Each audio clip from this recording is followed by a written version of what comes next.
Hello बच्चों, मैं राघवेंद्र प्रताप सिंह।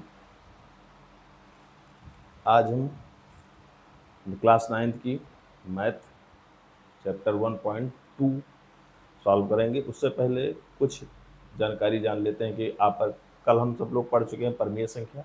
आज अपरमीय संख्या के बारे में जान लेते हैं।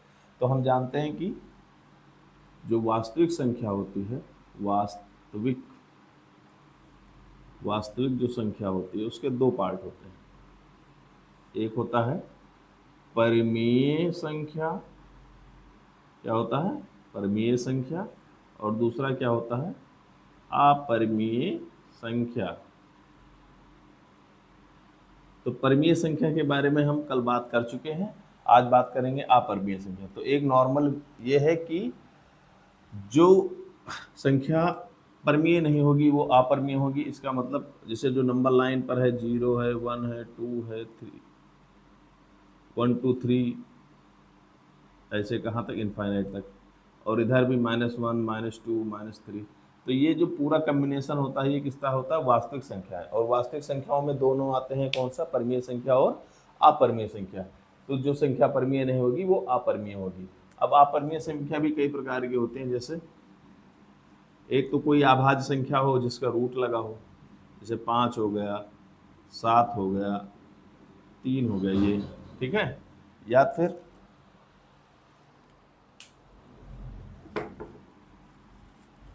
ठीक है, या फिर कोई अशांत, अनावश्यक, अशांत, अनावर्ती, ठीक है, जिसका रिपीटेशन ना हो लेकिन चलती जाए। जैसे 1 0 1 1 0, 1 1 1 0, या 1 1 1 1, ऐसे ऐसे करता चला जाए। तो ये, और एक होता है पाई। पाई के बारे में आप जानते हो कि ये भी क्या है? अपरिमेय है। अब आप सब लोग कहते हो कि पाई बराबर तो 22/7 होता है। वो पाई का एग्जैक्ट मान नहीं होता 22/7, अप्रॉक्स माना जाता है, लगभग मान लिया जाता है। तो जो 22/7 है, जो 22/7 है, ये जब पाओगे तो ये परमीय हो जाएगा, ठीक है। लेकिन अगर पाई को करोगे तो ये क्या हो जाएगा? अपरिमेय संख्या होगी। तो कुछ इस प्रकार की अपरिमेय संख्याएं भी होती हैं। तो उसी के बारे में हमको आज पढ़ना है कि अपरिमेय संख्या किसे कहते हैं या कैसे होती है। तो इसके बारे में हम थोड़ा सा जानकारी ले लिए हैं कि अब वास्तविक संख्या भी परमीय संख्या प्लस परमीय संख्या और अपरिमेय संख्या होती है। और अपरिमेय में ये 3 प्रकार के होते हैं। तो इसे ही हम कहते हैं अपरिमेय संख्या, ठीक है। अब इसमें कुछ पहले एक उदाहरण देख लेते हैं। उदाहरण एक सीखने के लिए है एक कि संख्या रेखा पर √2 का स्थान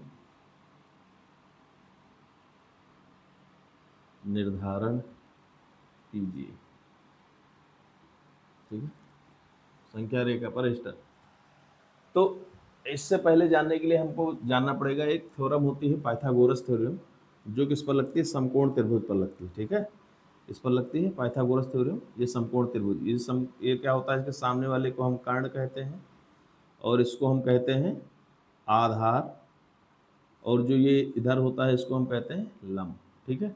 तो पाइथागोरस ने एक थ्योरम दिया था। क्या था पाइथागोरस थ्योरम? आप लोग जानते होंगे, लेकिन एक बार फिर से देख लीजिए। पाइथागोरस परमीय ने क्या मुझसे क्या कहा था कि जो कर्ण का स्क्वायर होगा वो बराबर होगा किसके? लंब के स्क्वायर का और प्लस के आधार के स्क्वायर का।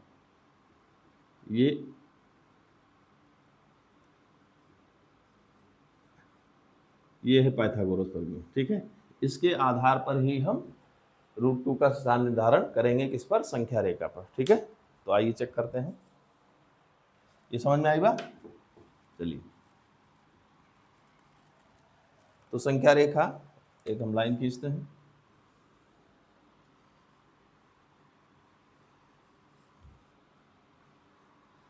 इस जगह को 0 मान लो, 1 मान लो, 2 3 4, ऐसे ऐसे कहाँ तक, ठीक है।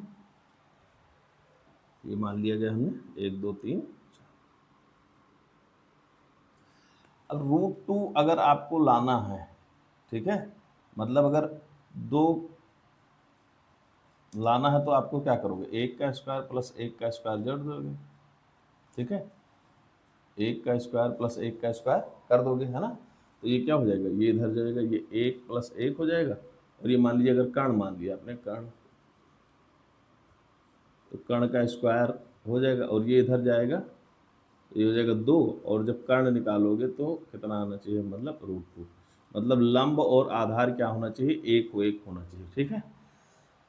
तो ये यहाँ है, या यहाँ से रख लीजिए, यहाँ से एक रखिए, 1 का यहाँ पर लगाइए, और इस पर चांदा, या फिर देखो चांदा रख लीजिए, या फिर लंगड़ा प्रकार की मदद से आप ऐसे बना सकते हो 90 डिग्री, एक यहाँ से कट लगाइए, यहाँ से लगा दीजिए एक यहाँ से कट लगा दीजिए यहाँ, और इसको आपस में मिला दीजिए तो 90 डिग्री हो जाए। तो इस पर आप क्या करो, चांदा के रखकर इस पर 90 डिग्री का सीधा लाइन खींचो, कितनी का, 1 मीटर का, ये भी 1 सेंटीमीटर या 1 मीटर, और ये भी 1, ठीक है, ये भी 1 का होना चाहिए, 1 सेंटीमीटर का, और ये भी 1 यूनिट का होना चाहिए, ठीक है। अब इसको इससे मिला दो, तो ये 1 है, ये तुम्हारा क्या है, ये आधार है, आधार का स्क्वायर और प्लस का लंब का स्क्वायर, तो क्या हो जाएगा, कर्ण के स्क्वायर के बराबर होगा, तो ये क्या हो जाएगा, 1 स्क्वायर प्लस 1 का स्क्वायर, ये 2, और कर्ण कितना हो जाएगा तब, √2, तो ये कितना हो जाएगा, √2, ठीक है, √2 हो गया। तो ये है, अगर इसको संख्या रेखा पर व्यक्त करना है तो यहाँ पर आप रखिए इसे लंगड़ा प्रकार, और यहाँ पर इसका करिए, और इसको लाकर यहाँ पर कट लगा दीजिए कहीं पर, ठीक है, ये वाली यहाँ लंगड़ा प्रकार का ये रखिएगा ऐसे, मान लीजिए ये है, तो ऐसे रखिएगा ऐसे, और यहाँ लाकर इस पर कट लगा दीजिएगा, तो जो ये कट लगेगा ये वाला, यही आपका क्या होगा, यही इसकी क्या होगी, ये √2 होगा, ठीक है। अब √2 की वैल्यू क्या होती है, 1.414 होती है लगभग। तो ये देखिए 1 से बड़ा है और 2 से छोटा, तो यहाँ पर क्या हो गया, ये हो गया √2 का संख्या रेखा पर निर्धारण, ठीक है। सबसे पहले क्या करेंगे, एक हम लेंगे इस यहाँ तो यहाँ, फिर इस पर लंब खींचेंगे, ये 90 डिग्री होना चाहिए, ये 90 डिग्री होना चाहिए, और ये मिलाकर √2 हो जाएगा। अब ये हम दूरी ले लेंगे, ये दूरी लेकर हमें संख्या रेखा पर चाप लगा देंगे, और यही हमारा क्या हो जाएगा, √2 का निर्धारण हो जाएगा, ठीक है, समझ आई बात। ये अगर ऐसे आप करोगे तो ऐसे डॉट डॉट डॉट डॉट बन जाएगा, ऐसे ऐसे, ठीक है, बात समझ में आई। अब अगर संख्या रेखा पर कह दें, संख्या रेखा पर 3 का निर्धारण, तो 3 कैसे मिलेगा हमको, 3 ऐसे मिलेगा हमको कि अगर 2 + 1 कर दें तो 3 मिल जाएगा हमको, ठीक है। 2 का मतलब √2 का स्क्वायर कर दें, और इसका 1 का स्क्वायर कर दें, तो ये कर्ण हो जाएगा तुम्हारा, कर्ण का स्क्वायर, तो ये कितना हो जाएगा, 2 और +1, तो ये हो जाएगा 3, और जब कर्ण निकालोगे तो कितना हो जाएगा, √3, ठीक है। तो अगर इसी की मदद से निकालना हो तो देखो, हमको √2 चाहिए, √2 चाहिए, तो √2 हम इसको बना लेते हैं आधार को, ये √2 है, ये अभी निकाले हुए, और इस पर एक लंब खींच लेते हैं ऐसे ऐसे, ठीक है, यहाँ से चांदा रखकर एक लंब खींच लेते हैं, ये देखो, ठीक है। अब इसको और इस वाले पॉइंट को मिला देते हैं, ये एक एक का होगा, ठीक है, क्योंकि हमको √2 और 1 चाहिए, तो √2 ये वाला हो गया और 1 ये हो गया। अब इसको मिलाओगे तो ये आपका कितना हो जाएगा, √3, ये √3 हो जाएगा। अब यहाँ पर ऐसे आप रखिए चाप यहाँ पर, और ऐसे घुमाइए और यहाँ पर लगा दीजिए, ठीक है। तो ये जो ऐसे आप उससे बनाएंगे तो अच्छे से और बन जाएगा, ये इससे बना दीजिए, ठीक है। तो ये जो साइन होगा ये क्या होगा, √3 का, समझ आई बात, √3 का, √3 की वैल्यू कितनी होती है, 1.73। तो देखो इससे √2 से ज़्यादा है, √2 से ज़्यादा, √2 का यहाँ लगा है, इसका यहाँ लगा, 2 से कम है तो 2 से कम है, ठीक है, समझ में आई बात। इसी प्रकार आप √4 का भी वो मतलब 4 का बना सकते हो। तो 4 में हमको क्या चाहिए, √3 का स्क्वायर हो जाए और प्लस का 1, तो √3 का स्क्वायर कितना होता है, 3 और 1, है ना, मतलब 4 मिल जाएगा। तो हमको यहाँ से आप एक डिग्री एक का खींच कर यहाँ पर 90 डिग्री बना लीजिए और इसको यहाँ से मिला दीजिए। तो ये जो मिलेगा √4 मतलब √2, और यहाँ से और ऐसे रखिए और ऐसे घुमाइए और ये जाकर 2 पर काटेगा यहाँ पर। जब आप उससे रखोगे तो एग्जैक्टली 2 पर काट देगा ये आकर। तो ये जो जगह होगा ये √4 होगा, √4 का हो चाहे √2 का हो। इसी प्रकार √5 का भी बन जाएगा, क्योंकि √5 में क्या चाहिए हमको, √5 में हमको क्या चाहिए, √5 में हमको चाहिए √4 का स्क्वायर हो जाए और 1 का स्क्वायर हो जाए। तो √4 का स्क्वायर ये है ही है, √4 मतलब 2, तो 2 का ये है ही है, ठीक है। और 1 इसके ऊपर बना लीजिएगा, ये 90 डिग्री, तो इससे इसको मिला लीजिए तो ये कितना हो जाएगा √5 का। तो √5 का यहाँ कहाँ हो जाएगा, ठीक है। बात समझ में आए। देखिए ये प्रश्नावली 1.2 है। नीचे दिए गए कथन सत्य है या असत्य है, कारण के साथ अपने उत्तर दीजिए। पहला है प्रत्येक अपरिमेय संख्या एक वास्तविक संख्या होती है। कह रहा है कि प्रत्येक अपरिमेय संख्या एक वास्तविक संख्या होती है। तो हम जानते हैं कि वास्तविक संख्या भी आपको पहले भी बताए हैं कि वास्तविक संख्या के कितने पार्ट होते हैं, एक परिमेय संख्या होती है और दूसरा अपरिमेय संख्या होती है, ठीक है। तो यही कह रहा है कि अपरिमेय संख्या एक वास्तविक संख्या है। तो हाँ ये सत्य है, क्यों, क्योंकि ये वास्तविक संख्या है। समझ में आएगा, ये वास्तविक संख्या है, ये क्या हो गया, सत्य हो गया, सही बात कह रहे हैं, ठीक है। दूसरा क्या कहा है, संख्या रेखा का प्रत्येक बिंदु √m के रूप का होता है जहां m एक प्राकृत संख्या है। देखो ये संख्या रेखा हो गई, 0 1 2 3 4 इधर आगे बढ़ता चला जाएगा और इधर -1 -2 -3 और इधर भी बढ़ता चला जाएगा। तो उन्होंने कहा संख्या रेखा का प्रत्येक बिंदु √m के रूप का होता है जहां m एक प्राकृत संख्या है। m और प्राकृत संख्या हम क्या जानते हैं, प्राकृत संख्या पहले लिखिए। प्राकृत संख्या हम जान चुके हैं क्या होता है, प्राकृत संख्या होता है 1 2 3 4 5 ऐसे से, ठीक है।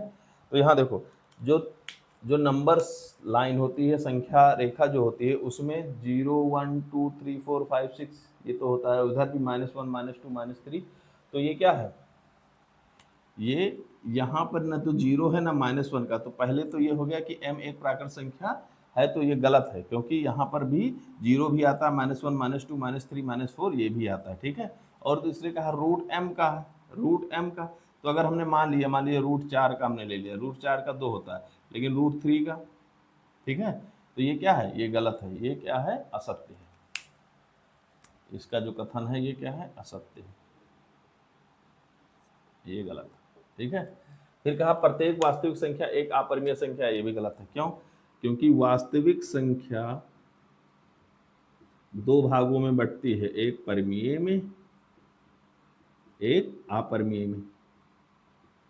तो ये हम कहना गलत है कि प्रत्येक अपरिमेय संख्या वास्तविक संख्या होती है, क्योंकि वास्तविक संख्या 2 भागों में बंटती है, एक परिमेय संख्या और एक अपरिमेय। तो ये भी क्या हो गया, असत्य हो गया, ठीक है, ये भी गलत। समझ आई बात। ये दूसरा क्वेश्चन है, दूसरा क्वेश्चन है क्या सभी धनात्मक पूर्णांकों के वर्गमूल अपरिमेय होते हैं, यदि नहीं तो एक ऐसी संख्या का वर्गमूल का उदाहरण दीजिए जो एक परिमेय संख्या। तो क्या है, क्या सभी धनात्मक पूर्णांकों के वर्गमूल अपरिमेय होते हैं।